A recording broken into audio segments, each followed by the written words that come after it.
سلام وقتتون بخیر. من حسین یوسفی، رتبه 567 تا کنکور سراسری سال 99 و سال چهارم دبیر ریاضی امروز در خدمت شما هستم با ادامه درس دوم از فصل اول. حالا شاید یه سوال برای خیلی پیش بیاد که آقا ما چرا انقدر داریم کند پیش میریم. بچه‌ها چند تا دلیل داره. دلیل اول این که میخوایم که کلیپ خیلی طولانی نشه، در حد 10 الی 15 دقیقه که بتونید راحت ببینین، حالا میتونید با سرعت بیشتر هم ببینید.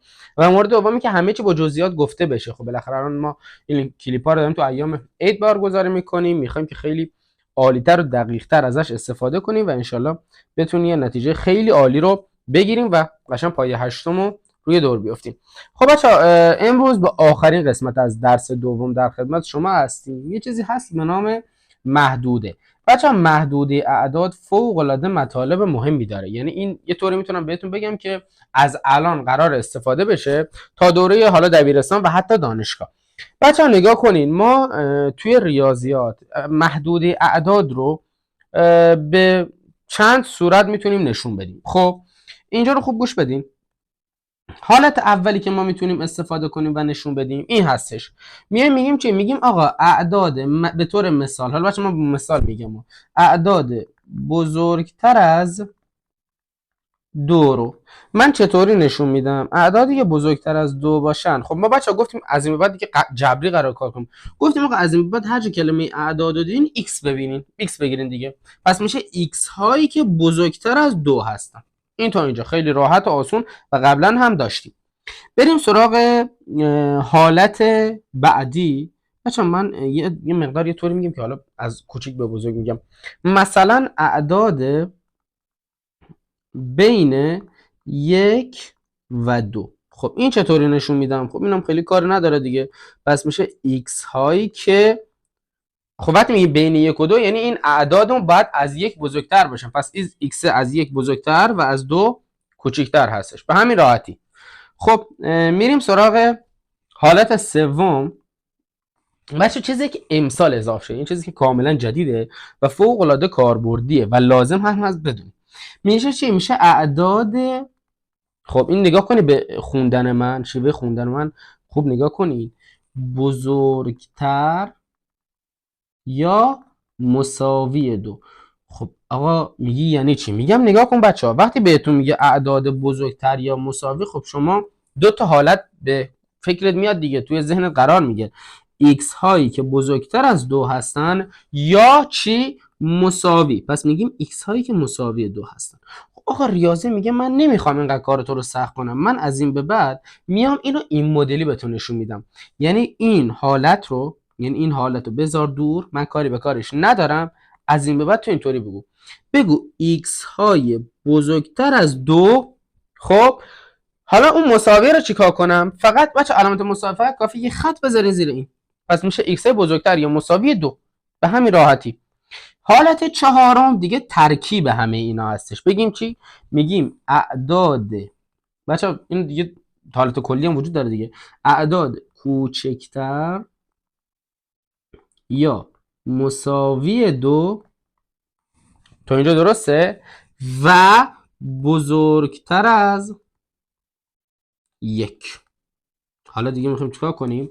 بیایم اینو بچه من هم دور خط میگم که قشنگتر بشه. خب بچه نگاه کن، این میخوام چیکارش کنم؟ میخوام به اون حالت درش برم. میگم خب نگاه کن، یه لحظه ببخشید رفت صفحه اینجا. خب بچه نگاه کن اینجا رو. من میام به خودم میگم که اول شما این کلمه کوچکتر برات جلب توجه میکنه و این کلمه بزرگتر. پس میشه x هایی که کوچکتر از دو هستن و بزرگتر از یک هستن. میگیم خب اینجا اوکیه. مورد بعد نکن، این مساویه رو میبینی؟ این مساویه مربوط به این کوچکتره هست دیگه. پس اونی که کوچکتر از دو هم هست باید زیرش خطی بیاد. به همین راحتی. درسته؟ حالا این دوتاش هم میتونه ترکیب بشه. مثلا خب بچه اما حالا ما یکم بیام حالت پنجم هم اضاف کنم و یکم حالا اینو پرورشش بدیم. حالت 5 میاد به ما میگه چی؟ میگه مثلا اعداد کوچکتر یا مساوی دو و بزرگتر یا مساوی 1. خب اینم بچه داشته باشیم. خب نگاه کن، شما اول کاری به هیچ چیز نداشته باش. این کوچکتره رو ببین، این بزرگتره رو ببین دیگه، کوچکتر و بزرگتر. میگه خب x هایی که کوچکتر از 2 و بزرگتر از 1 ان. کوچکتر مساوی داره، آره این کوچکتره. بزرگتر هم مساوی داره، آره پس اینم. دیدیم بچه‌ها، پس آقا از این به بعد من اینطوری نشون میدم. میگیم خب حالا این تا اینجا حله. حالا بیایم چیکار کنیم؟ اینو هم روی محور من مثالشو بزنم، هم چیز روی اعداد دیگه. خب بچه نکنیم ما 3 تا حالت داشتیم. من اول بیام، خب اینو من با همین اعداد نشون میدم دیگه. بریم بچه یه محور اینجا من بکشم براتون، خوب دقت کنید اینجا، کامل دقت کنید. خب میگم چی؟ میگم اگر اینجا 0 و 1 و 2، خب دونه دونه بکشیم اینا رو.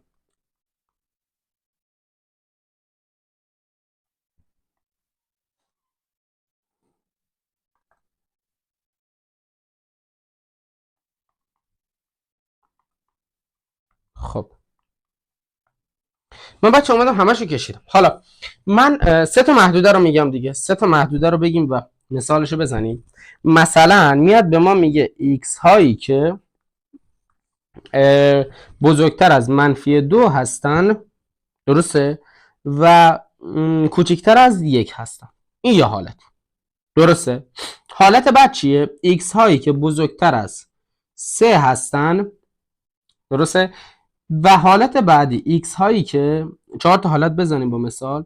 x هایی که بزرگتر مساوی -5، درسته، و کوچکتر از 3 باشن، درسته. و یه حالت دیگه هم بگیم بچه ها، x هایی که بزرگتر مساوی 4 باشن. خب این 4 تا حالت رو بچه من اول میام برای اینکه خوب اینو متوجه بشین، خب میام اینو برای شما اسم میذارم، میگم این حرف A باشه، این B، این C، اینم D. خب میخوام من نشون بدم دیگه، باید این مشخص بشه. بچه A یتون گفته بین من بچه اول A و C رو میخوام نشون بدم که یکم تفاوتش رو متوجه بشین. A یتون گفته -2 تا 1، یعنی هر عددی که بین -2 و 1 قرار داره. خب من میگم این -2. بچه نگاه کن، یه لحظه اینو گوش بده، چرا من دارم دایره تو خالی میذارم. بچه قبول دارین این علامت داره میگه چیز؟ پس نگاه این -2، این 1، بذار فعلا دایره تو خالی باشه. بچه اگر اون عدد رو شامل میشد شما باید دایره تو پر بذاری، ولی الان داره میگه محدوده A خود عدد 2 رو نداره، محدوده A خود عدد 1 رو نداره، پس میشه یه دایره تو خالی، پس میشه همه اعداد بینش بجز -2 و 1. دیدین به همین راحتی. خب بریم سراغ C رو هم من نشون بدم بچه ها اینجا برای شما. C میگه اعداد بین -5 و 3. خب من میام اول چیکار میکنم؟ میام اینو بچه بذارم A. خب C رو بچه این -5 شما، یه لحظه بذاریم یکم بزرگتر بکشم، اینم 3 شما. خب من این دوتا رو به هم وصل میکنم، یعنی همه اعدادی که بین این دوتا هستن، درسته؟ همه اعدادی که بین این دوتا قرار داره. میگیم خب آقا یه چیزی 3 رو شامل میشه؟ نه، ولی 5 رو شامل میشه، پس بعد اونی که بالای 5 هست یه دایره تو پر بشه. همین قدر راحت. پس این میشه محدوده C.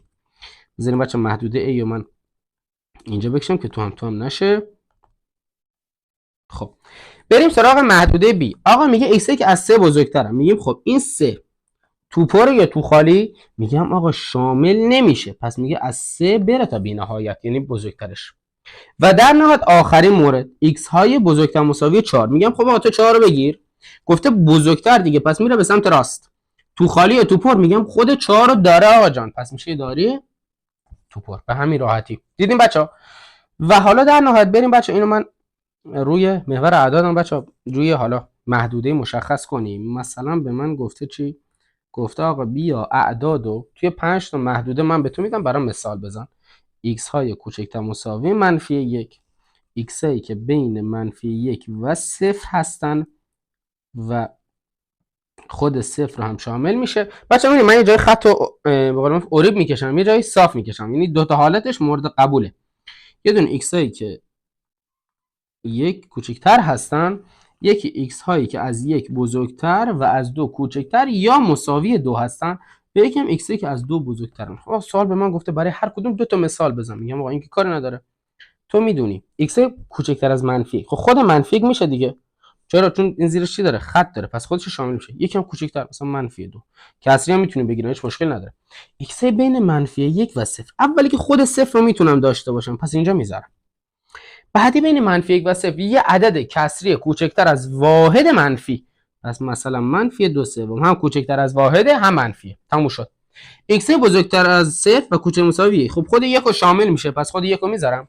بین 0 و 1 چه اعدادی داریم؟ اعداد و کسرهای کوچکتر از واحد مثبت. آقا 2/3 خودشو میذارم مثبتش، چه مشکل داره؟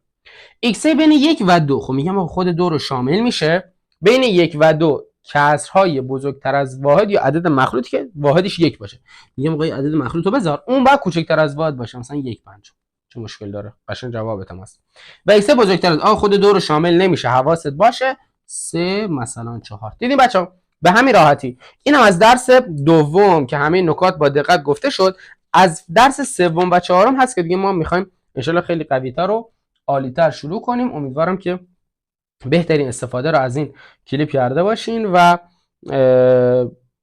در زندگیتون همیشه موفق و شاداب باشین و خیلی ممنون که وقت گذاشتین. وقتتون بخیر. یا علی، خدا نگهدار.